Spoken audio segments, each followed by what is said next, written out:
The supermarket was crowded that afternoon, the kind of place where everyone moved fast, heads down, rushing through their errands. Among them stood James Walker, a single dad, a decorated veteran, and a man who had learned to live with silence after war, but never with injustice. He had come with his little girl, Emily, to grab a few groceries before heading home. He wasn't expecting the moment that would change everything, not for him, not for his daughter, and not for a woman he had never met. Near the self-checkout, a commotion broke out. James heard raised voices, saw a woman in her late 30s being grabbed by a store security guard. She looked worn out, her hair tied back, her face pale, and her hands trembling.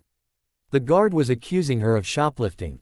People stopped to stare, some whispered, some smirked, but no one stepped forward. That's what stung James the most, how easily people watched someone else's dignity fall apart without even blinking. Emily tugged at her father's hand. "Daddy, why is that man yelling at her?" she asked softly, her innocent eyes filled with worry.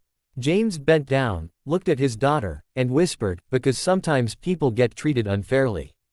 But we don't stay quiet when that happens." The guard kept insisting she had stolen items.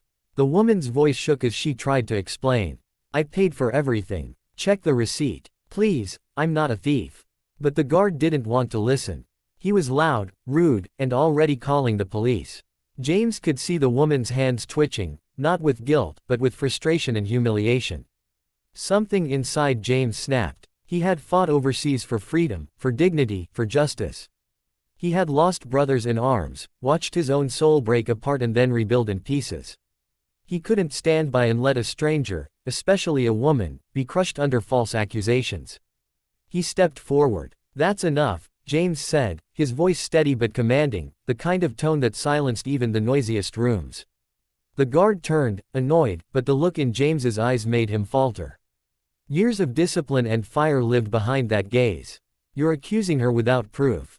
Show the evidence. Roll back the cameras. Until then, you don't get to treat her like a criminal." The crowd murmured. Phones came out, recording. The woman's eyes widened, relief flickering for the first time. But the guard scoffed. "And who are you to interfere?" James straightened his back, his chest rising with quiet pride. "I'm a father teaching my daughter what's right. I'm a veteran who's seen enough injustice to know what it looks like. And I'm not going to let you ruin this woman's life without cause." The tension in the air was sharp. Finally, the store manager arrived, irritated at the scene. James insisted they check the security footage. Minutes felt like hours as the woman stood, silent tears rolling down her cheeks. She looked at James, her lips parting as if to say thank you, but no sound came out. When the footage played back, the truth was clear. She hadn't stolen anything. Every item was scanned, every payment made. The guard's face drained of color, and the manager quickly ordered her release. Whispers spread through the crowd, some embarrassed for judging too quickly, others quietly admiring James's courage. But the biggest surprise came when the woman pulled herself together, wiped her tears, and finally spoke. "I didn't want this to come out, but I can't stay silent anymore. My name is Captain Sarah Mitchell.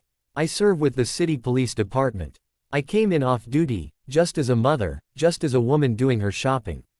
And even then, I was treated like a criminal." Gasps spread across the store.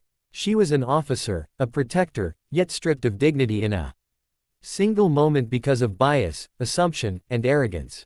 Sarah looked at James, her voice softer now.